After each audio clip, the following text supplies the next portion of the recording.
Sesudah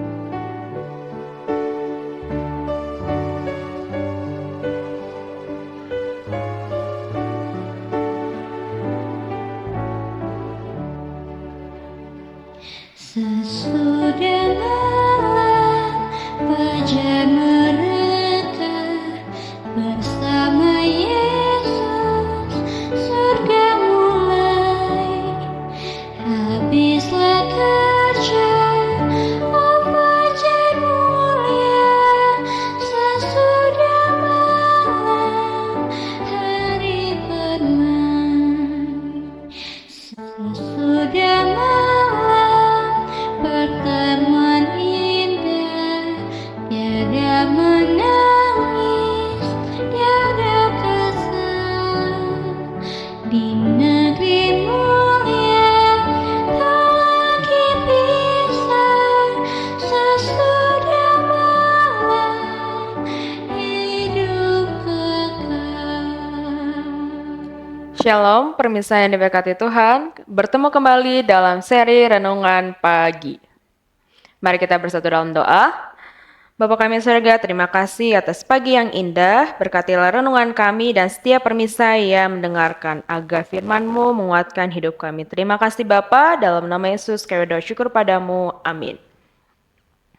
Renungan pagi harian Minggu 14 September 2024 yang berjudul Terima kasih Yesus atas rasa sakit ini.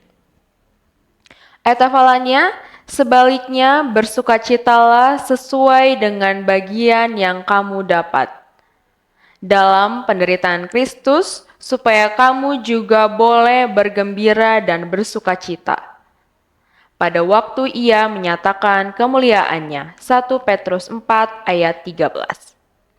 Saat itu sabat pagi, saya sedang berjalan bolak-balik di ujung kolam di pusat terapi Desert Spring.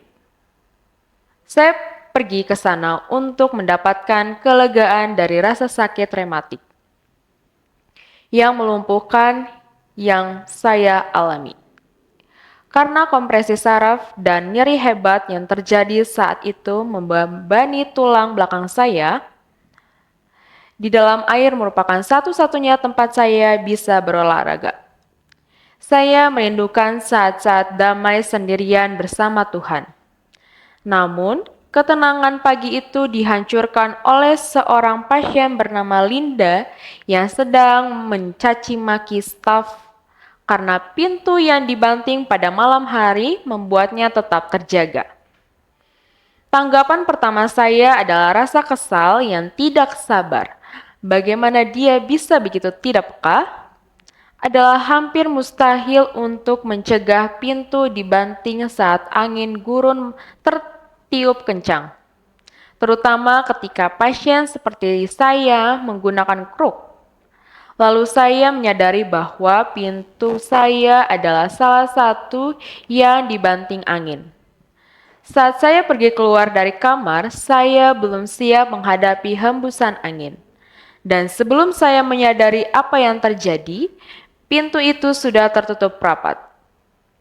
Saya tidak dapat menahannya. Meskipun demikian, saya dikesankan untuk pergi dan meminta maaf. Saya keluar dari kolam dan berjalan bertatih-tatih menuju pintu rumah Linda dengan kruk saya. Linda, pintu saya adalah salah satu pintu yang dibanting tadi malam. Saya minta maaf. Saat saya menatap matanya, saya bisa melihat air mata mulai terbentuk. Dan saya tahu saya sedang berbicara dengan seorang wanita yang merasa tidak dicintai. Anda tahu, Linda, kata saya, Tuhan mengasihi Anda. Linda meninggalkan pusat terapi tersebut pada hari itu. Namun sebelum berangkat, dia menerima sebuah panduan pelajaran Alkitab tentang kasih Tuhan dari kitab Yohanes. Saya mampu untuk menjangkau Linda karena saya juga kesakitan. Seluruh pengalaman itu mengingatkan kembali sesuatu yang telah terjadi bertahun-tahun yang lalu. Ketika penyakit ini pertama kali mengancam gaya hidup aktif di luar ruangan yang saya sukai, dan terkadang membuat mengajar di kelas saya menjadi mimpi buruk yang menyakitkan. Salah satu siswa saya pernah bertanya kepada saya, apakah saya pernah bersyukur kepada Tuhan atas mengalami ankylosing spondylitis. Saya bertanya-tanya Anda apa dengan siswa itu dan memikirkan apakah dia akan lulus di kelas saya. Saya tersenyum. Saya telah menempuh perjalanan jauh sejak hari itu. Sekarang, karena pengalaman seperti yang dengan Linda ini, pengalaman yang tidak akan saya alami. Jika bukan karena rasa sakit, sejujurnya saya berterima kasih kepada Tuhan. Bisakah Anda dengan jujur mengatakan terima kasih Tuhan atas rasa sakit saya? Tuhan memberkati. Mari kita bersatu dalam doa. Bapa yang di sorga, terima kasih Tuhan untuk firman-Mu. Kiranya Engkau memberkati kami dan para pemirsa sepanjang hari ini, agar hidup kami memuliakan nama-Mu. Terima kasih Bapa, dalam nama Yesus kami berdoa syukur padamu. Amin.